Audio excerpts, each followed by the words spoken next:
ಸಮೇತ ನಾನು ಯಾರ ಹತ್ರನು ಮಾತಾಡ್ತಿರ್ಲಿಲ್ಲ. ಎಲ್ಲಿ ನನಗೆ ತಪ್ಪು ಮಾಡ್ಬಿಡ್ತೀನೋ, ಅವ್ರೇನೋ ಒಂದು ಕನ್ಸು ಇಟ್ಕೊಂಡಿದ್ದಾರೆ, ನಾನು ಅದನ್ನ ಫುಲ್ಫಿಲ್ ಮಾಡ್ತೀನೋ ಇಲ್ವೋ.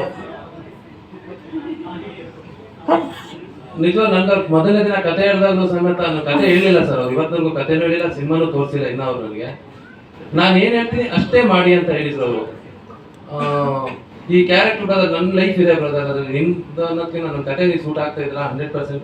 ಬಟ್ ನನ್ನ ಲೈಫ್ ಹೋಯ್ತು ಅಂತಂದ್ರೆ ನನ್ನ ಕೆರಿಯರ್ ಎಂಡ್ ಆಗೋಗುತ್ತೆ, ನಿಮ್ದು ಎಂಡ್ ಆಗುತ್ತೆ. ಇದ್ರಲ್ಲಿ ನಮ್ಮ ಇಬ್ಬರದ್ದು ಲೈಫ್ ಇದೆ, ಅದ್ರ ಜೊತೆ ಪ್ರೊಡ್ಯೂಸರ್ ದುಡ್ಡು ಹಾಕ್ತಿದ್ದಾರೆ.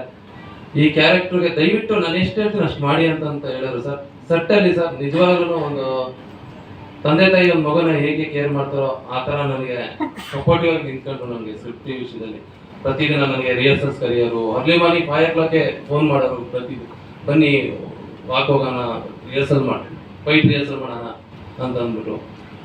ನನಗೂ ಎವ್ರಿ ಸೆಕೆಂಡ್ ಏನಾಗುತ್ತೆ, ಆ ಕ್ಯಾರೆಕ್ಟರ್ ಬಿಟ್ಟು ಹೊರಗಡೆ ಬಂದ್ರೆ ಎಲ್ಲಿ ಮತ್ತೆ ಮಿಸ್ ಆಗ್ಬಿಡುತ್ತೋ, ಬೇರೆ ಏನು ಮಾಡ್ಬಿಡ್ತೀನೋ ಅನ್ನೋ ಬೈದಲ್ಲಿ ನಾನು ಅದೇ ಫೀಲಲ್ಲೇ ಇರ್ತಿದ್ದೆ ಸರ್. ಯಾಕಂದ್ರೆ ಆ ಥರ ನನ್ಗೆ ಮೋಲ್ಡ್ ಮಾಡಿದ್ರು.